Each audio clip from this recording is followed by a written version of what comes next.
Hello అండి, welcome to my channel. ఈరోజు మనం మార్గశిర మాసం లక్ష్మీదేవి పూజా కథ గురించి తెలుసుకుందాం.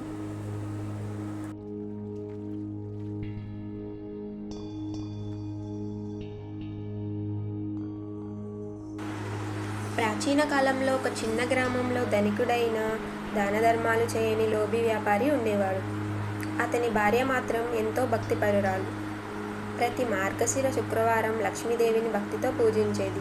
కానీ భర్త మాత్రం ఆమెను ఎగతాళి చేస్తూ, పూలు పెట్టి ఏం ప్రయోజనం, ధనం వస్తే నాకేం వస్తుంది అని చెప్పేవాడు. ఒకరోజు భార్య ఎప్పటిలాగే మార్గశిర శుక్రవారం ఉపవాసం చేసి లక్ష్మీదేవిని పూజించసాగింది. ఆమె భక్తి చూసి దైవం సంతోషించింది. పూజ ముగించాక ఆమె తలుపు దగ్గర ఒక వృద్ధ మహిళ రూపంలో లక్ష్మీదేవి ప్రత్యక్షమైంది. ఆమెకు కృతజ్ఞతలు తెలిపి, అమ్మా, నీ భక్తి నాకు ఎంతో ఇష్టం.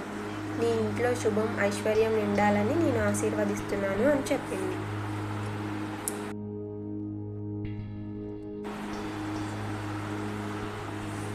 అంతే, ఆ రోజు నుండి ఆ ఇంట్లో అద్భుతాలు జరగసాగాయి.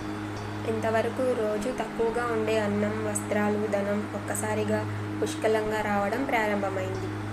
చిన్న చిన్న పనుల్లో కూడా అనూహ్యమైన లాభాలు రావడం చూసి ఆమె భర్త ఆశ్చర్యపోయాడు. ఈ సౌభాగ్యం ఎలా వచ్చింది అని భార్యను అడిగాడు. ఆమె సంతోషంగా, ఇది లక్ష్మీదేవి కరుణ, మార్గశిర శుక్రవారాల పూజే అసలు కారణం అని చెప్పింది. వ్యాపారి తన తప్పును అర్థం చేసుకొని తదుపరి శుక్రవారానికి భార్యతో పాటు భక్తితో పూజ చేసేందుకు సిద్ధమయ్యాడు. ఆ రోజు రాత్రి అతనికి ఒక దివ్య స్వప్నం వచ్చింది.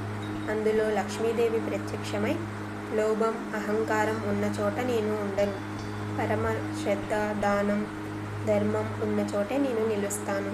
ఇకనైనా నీ లోభాన్ని విడిచి సత్వభావానికి మారాలి అని ఉపదేశించింది.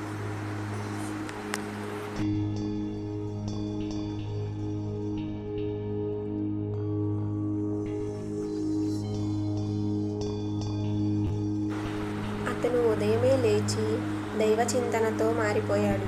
పేదవారికి దానం చేయడం ప్రారంభించాడు. ఎవరికైనా సహాయం అవసరమైతే ముందుగా తానే వెళ్ళి చేయడం అలవాటు చేసుకున్నాడు. ధర్మాన్ని అనుసరించి ధనాన్ని సద్వినియోగం చేస్తూ జీవితం ప్రారంభించాడు. చివరకు లక్ష్మీదేవి ప్రసన్నమై, నీ హృదయం మారింది, ఇక మీ ఇంటికి ఎల్లప్పుడూ అఖండ లక్ష్మీ కటాక్షం ఉంటుంది అని ఆశీర్వదించింది.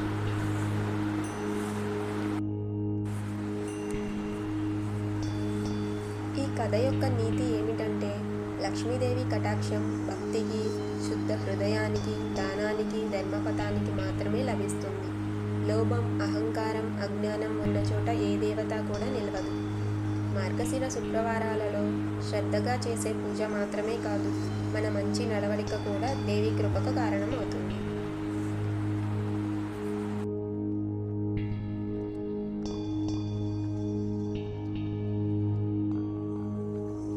వీడియో మీకు నచ్చితే లైక్ చేయండి, షేర్ చేయండి, అలాగే సబ్స్క్రైబ్ చేయండి.